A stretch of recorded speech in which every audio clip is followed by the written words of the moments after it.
Oi, meu povo, oi, meus amores. Hoje estamos sem um pacotinho aqui. Não sei se ela vai aparecer no restante do vídeo, mas é porque ela tá dormindo e eu resolvi aproveitar esse tempo para gravar para vocês e a gente conversar um pouco.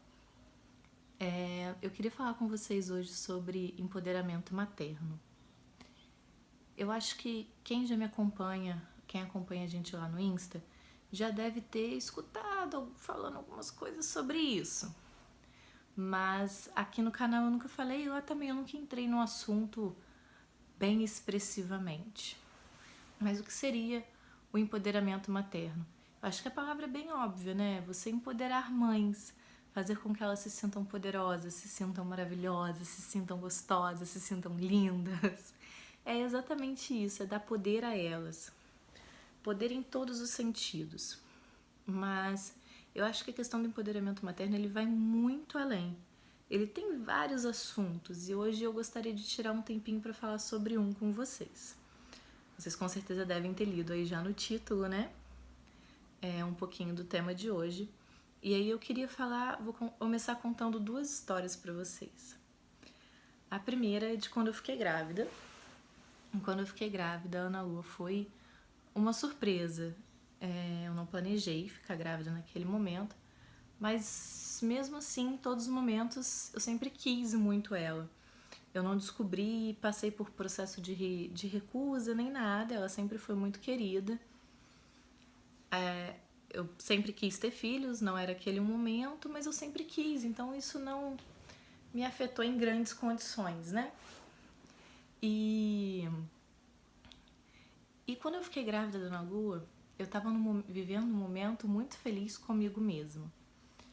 Eu tinha um corpo do jeito que eu queria, tava ok, eu tava achando o máximo, estava me amando. Eu vivia um momento profissional muito bacana pra mim. Eu tava fazendo faculdade, já tinha terminado, tinha acabado de terminar uma faculdade, tava indo pra metade da outra e tava fazendo pós-graduação e trabalhava 2 turnos, então assim, eu tava num momento muito assim, da minha quando eu fiquei grávida, né? Da minha vida profissional.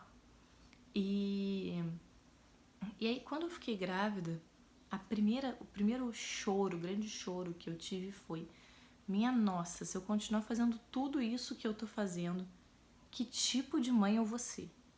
Eu não vou ver minha filha crescer. E eu lembro, gente, que eu chorava desesperadamente.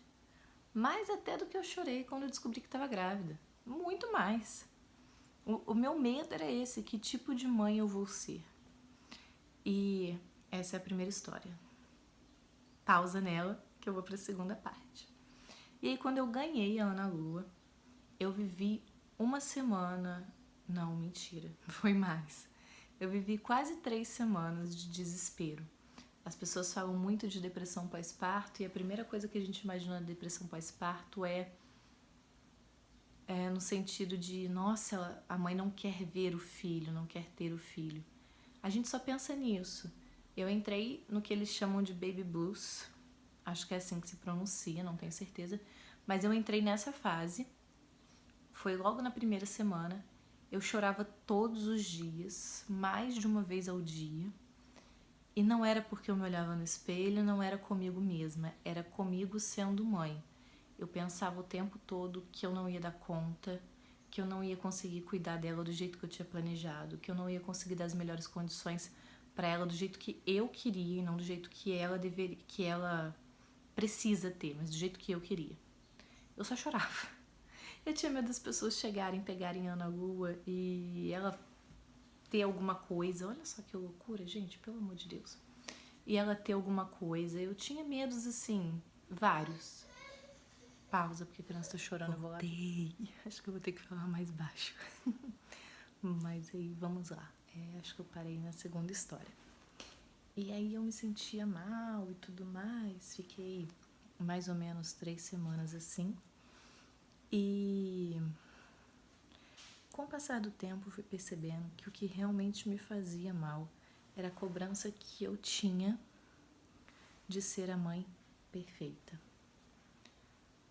O que eu vou falar com isso e onde eu vou chegar para ir para a história do nosso título. E aí depois de um tempo eu fui vendo que eu não ia ser a mãe perfeita não existe. A gente não consegue abraçar o mundo tendo apenas 2 bracinhos, por maiores que eles sejam. E aí eu comecei a voltar a quem eu sempre fui, a essência que eu sempre tive. E nesse tempo eu conversei com muitas amigas, muitas colegas que eram mães, que já tinham sido mães, que iam ser mães. E o que eu comecei a perceber é que a gente tem a tendência de achar que a gente muda muito quando é mãe. E aí a gente começa a se perguntar o seguinte: onde eu estou? Agora eu sou Giane, a mãe, ou eu sou Giane e sou mãe? Olha só, tem uma grande diferença entre ser a e ser. Você não precisa ser a mãe. Você é a Giane, que é professora, que é amiga, que é namorada e que é mãe. Você não precisa mudar tudo. Gente, o corpo da gente muda. Muda muito, muito. Não adianta você querer se olhar no espelho meses depois e achar que você vai encontrar aquele corpo. Eu sofro por isso até hoje. E eu acho que muitas meninas aí sofrem. E o que eu tô falando pra vocês serve pra mim também. Eu engordei 22, 23 quilos na gestação da Ana Lua. Eu não consegui voltar no meu peso até hoje. E eu sofro muito. Mas eu preciso sofrer por isso. Mas apesar disso, esse é o único ponto em que eu ainda sofro. Porque eu sofro sim comigo mesma, tá? Nada a ver com os outros não, eu por mim. O que eu me vejo, o que eu olho. Porque em relação a outras coisas, eu consegui perceber que eu continuo sendo a mesma. Eu não me reconheço mais, poxa, eu era tão bonita, eu andava tão arrumada, meu cabelo sempre pronto, eu tava sempre maquiada, minhas roupas, não sei o quê. Você pode, você deve. O que a gente tem que entender é que a nossa essência não muda. A gente só passa a ter mais características e algumas muito melhores que só vem pra somar no que a gente já foi, sabe? No que a gente ainda é, nem já foi, no que a gente ainda é. Depois que eu tive a Ana Lua, eu percebi que eu sou muito mais observadora, eu tenho muito mais empatia pelas pessoas, eu sou muito mais carinhosa, muito mais. Eu tento muito mais ter um mundo melhor porque eu quero deixar um mundo excelente para ela. Mas eu também percebo que eu ainda sou vaidosa, eu ainda gosto de sair arrumada, ainda gosto de arrumar meu cabelo, ainda gosto de comprar as coisas pra mim. Isso não é problema. Não tem problema nisso, isso não faz de você uma mãe pior. Agora, outra coisa, vamos lá. Me sinto diferente porque eu me olho e não vejo meu corpo de antes. Beleza, o que você pode fazer pra mudar isso? Eu me pergunto isso todo dia. O X-Tudo que eu liguei à noite, e aí? O que eu fiz pra mudar isso? Eu não me sinto mais a mesma pessoa porque eu antes, nossa, minha olheira, amor, isso é patológico? Não sei nem se fala patológico, mas isso vai acontecer, são noites mal dormidas, seu sono muda completamente, o seu tempo muda completamente, isso vai acontecer. Só que é muito mais fácil a gente aceitar essas pequenas mudanças do que achar que nós não somos mais a mesma pessoa, porque nós somos sim. E você pode continuar sendo a mesma pessoa de antes. Eu sempre falo no Instagram, eu sou até chata quando eu falo isso, eu imagino que eu seja muito chata falando isso, mas o que você fez por você hoje? O que eu tô fazendo por mim hoje eu vou contar pra vocês. Quando a Ana Lua dormiu, eu pensei, vou gravar um vídeo falando desse assunto que eu já estava pensando em falar nele há um tempo. Olhei pra minha cara, gente, eu tenho tido noites péssimas e não é por causa dela. Ela dorme a noite toda, é por causa de mim mesma. Eu tenho tido noites péssimas e aí eu falei, caraca, eu vou gravar um vídeo, mas eu vou gravar um vídeo, ó.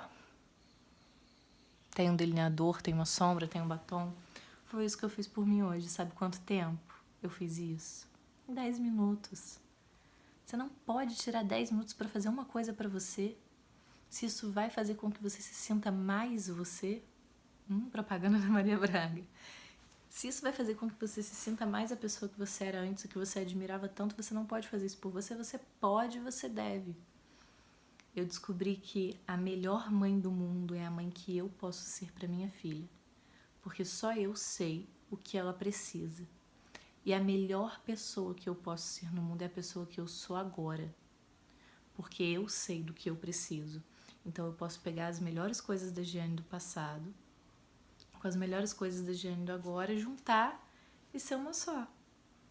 Então, pensa um pouco sobre isso. Pensa um pouco sobre o que você pode fazer por você, sobre o que faz de você o que não está em você hoje, que você admirava tanto antes de ser mãe. E aí, respondendo a pergunta que aparece aí, nem sei se eu vou falar a pergunta direito. Deixei de ser a pessoa que eu era depois que eu virei mãe? Não. Você continua sendo a mesma pessoa. Você tem só que se organizar. Mentalmente, fisicamente, mas principalmente dentro, no interior. Você se organizando, você vai conseguir ser exatamente a mesma pessoa. Só que agora transbordando amor, porque a maternidade é isso, ela faz a gente transbordar amor, transbordando amor na bochecha. Mas tudo bem. É assim que é. Eu espero ter ajudado vocês, porque quando eu gravo esses vídeos eu penso muito no que eu tô sentindo e no que eu quero passar pra vocês também, no que eu acho que é importante que a gente compartilhe junto. Então, se vocês puderem deixar nos comentários o que vocês fazem para ser um pouco mais vocês e o que não faz com que vocês se sintam vocês, ia ser muito legal, porque a minha intenção é gravar uma série de vídeos assim, da gente conversando um pouco sobre empoderamento materno. Então, a primeira regra, o primeiro combinado desse empoderamento é buscar em você o que você tinha antes e acha que não tem agora, e principalmente perceber em você o que você tem agora, que é maravilhoso e você não tinha antes. Não pensando no filho, pensando em você. Mães felizes, alegres, com autoestima e maravilhosas criam filhos excelentes, porque criam filhos bonitos, alegres, com autoestima e maravilhosos. Seu filho é o reflexo do que você é, então tira um tempo pra você. Combinado? Beijo pra vocês. Vou chegar pertinho pra dar beijo. Beijo. E até a próxima. Não briguem comigo porque a Ana Lu tá dormindo. Tchau.